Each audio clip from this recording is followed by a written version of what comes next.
Finding correct errors is another type of strategic thinking. This one is especially important because it shows up on the CAASPP, but rarely, if ever, shows up in the standards. So it's especially important to ensure that your students have practice with this type of thinking.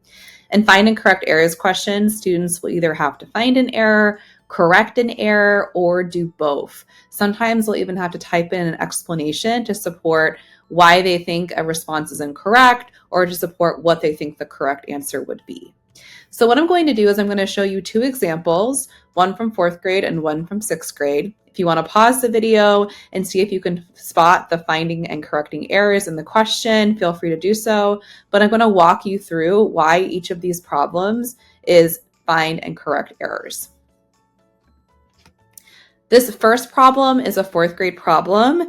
And if we go ahead and take a look at it, we're adding mixed numbers together and it says Jared made a mistake.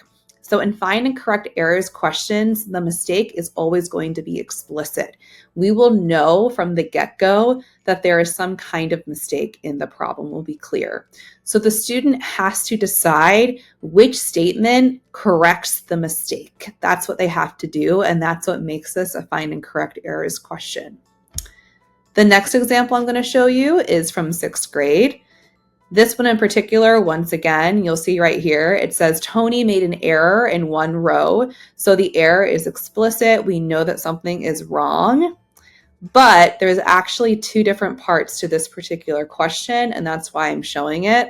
Part A says we have to identify the row where Tony made the error, and we have to give the correct response. So we have to correct it, and we have to identify where that error is.